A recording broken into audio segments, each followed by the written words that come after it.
Have you ever heard a voice so powerful it could stop a city in its tracks? A voice that became a symbol of freedom, faith, and unbreakable spirit? Today, we're journeying back to 7th century Mecca to tell the incredible story of Bilal ibn Rabah.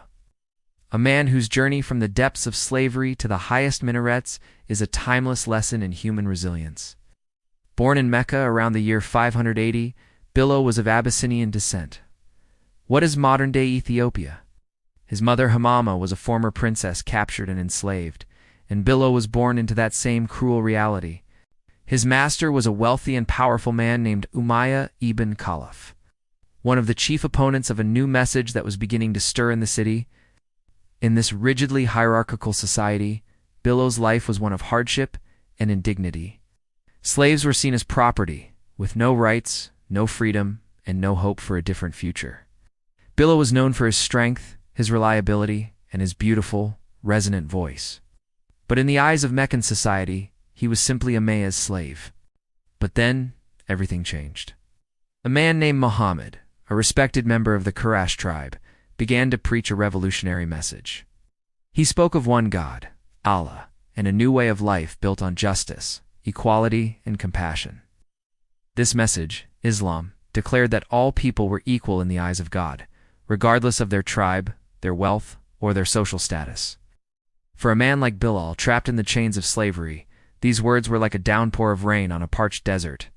Imagine hearing for the first time that your worth isn't determined by your master, but by your piety and character. Bilal heard this message, and his heart recognized its truth. Secretly, he embraced Islam, becoming one of the very first to accept the new faith. But in Mecca, accepting Islam was a dangerous act, especially for a slave. When Bilal's master, Umayyah, discovered his conversion, he was consumed with rage. How dare his property, his slave, defy him and follow this new prophet? He was determined to break Bilal's spirit and make an example of him. This is where Bilal's legendary perseverance was forged. Every day, under the scorching Arabian sun, Umayyah would drag Bilal out to the desert. He would strip him, lay him on the burning sand, and place a massive, searing hot boulder on his chest. The pain must have been unimaginable. Umayyah would taunt him, demanding he renounce his new faith and praise the pagan gods Lat and Uzza. Pinned beneath the crushing weight, with his skin blistering and his breath strained, Bilal had only one response. He would repeat a single, powerful word, Ahad, Ahad. It means one. He was declaring the oneness of God, a defiant cry of faith against the brutal force of his oppressor. He was saying that even if you can crush my body, you will never crush my belief in the one God. Word of Bilal's torture and his unwavering faith spread. Throughout Mecca, the early Muslims were inspired by his courage, but also deeply pained by his suffering. One of the Prophet Muhammad's closest companions, a kind and wealthy merchant named Abu Bakr, could not stand to see Bilal suffer any longer. Abu Bakr went to Umayyah and offered to buy Bilal. Umayyah, seeing a chance to profit while getting rid of what he saw as a stubborn slave, agreed. He mockingly told Abu Bakr he would have sold Bilal for even a pittance, to which Abu Bakr replied that he would have paid any price to free him. And just like that, Abu Bakr purchased Bilal and set him free. Can you imagine that moment? The boulder lifted not just from his chest, but from his entire life. Bilal ibn Rabah was no longer a slave. He was a free man, a brother in faith, and a respected member of the growing Muslim community. His freedom was a powerful symbol of Islam's core message of emancipation and equality. He wasn't just physically free, he was spiritually liberated. Bilal became a close and beloved companion of the Prophet Muhammad. He was known for his integrity, his gentle nature, and of course, his magnificent voice. As the Muslim community grew in the city of Medina, a question arose. How should they call everyone together for prayer? Some suggested a horn like the Jews. Others suggested a clapper, like the Christians. But the Prophet and his companions wanted something unique, something that truly represented their faith. One night, a companion had a dream in which he was taught a set of beautiful vocal phrases to call people to prayer. He told the Prophet about his dream, and the Prophet recognized it as a vision from God. He then said, "Go and teach these words to Bilal, for he has a more melodious and powerful voice than you." And so, Bilal climbed to the roof of the mosque. He took a deep breath, and for the first time in history, the sound of the Adhan, the Islamic call to prayer, echoed through the streets of Medina. Allahu Akbar. God is the greatest. His voice, once used to cry out in pain under a rock, was now being used to call humanity to the worship of the one God. It was a voice that carried the weight of his past and the hope of his future. The same voice that defiantly repeated Ahad. Ahad was now proclaiming the majesty of that oneness for all to hear.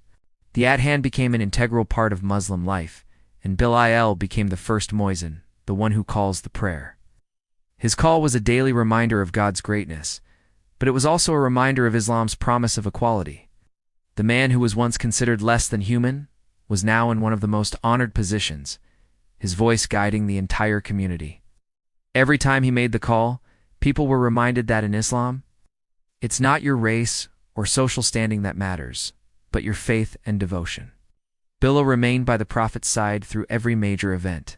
He fought in battles, migrated, and served the community with unwavering loyalty.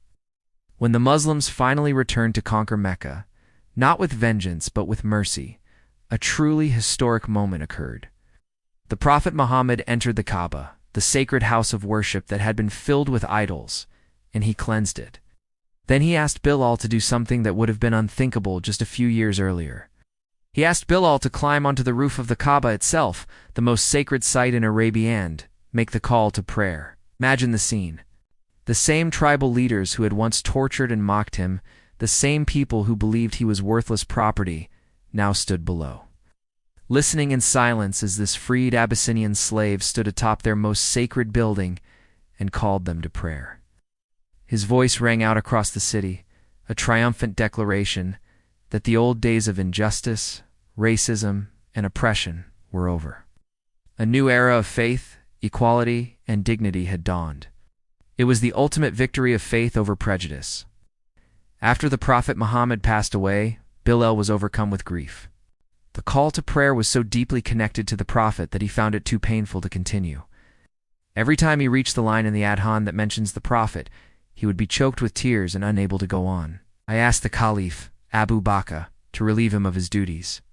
He eventually left Medina and moved to Syria, seeking a quieter life away from the city that held so many memories. Years later, during a visit to Medina, the Prophet's grandsons, Hassan and Hussein, pleaded with him to make the Adhan one last time. Bilal couldn't refuse them. As he began the call, the entire city of Medina was stirred. Men and women rushed out of their homes, weeping as they were transported back to the days of the Prophet. It was said that the city had not seen such a powerful emotional outpouring since the day the Prophet himself had passed away. Bilal ibn Rabah's story is not just a historical account. It's a living lesson. It's a story of how faith can give a person the strength to endure the unimaginable. It's a story of how a society can be transformed by a message of true equality. Bilal's journey from being tortured for saying one to calling an entire civilization to the one is one of the most powerful narratives of social and spiritual liberation in human history. His legacy lives on every single day, 5 times a day, in every corner of the world. Every time a muazzin climbs a minaret and the sound of the Adhan rings out, it is an echo of Bilal's voice, a testament to his unbreakable spirit and his profound faith. He is forever remembered not as a slave, but as a master of his own destiny and the first legendary muezzin of Islam. Thank you so much for joining us on this journey into the past. If you found Bilal's story as inspiring as I do, please hit that like button and subscribe for more stories of incredible figures from history. Let us know in the comments what you found most powerful about his life. Till next time, take care.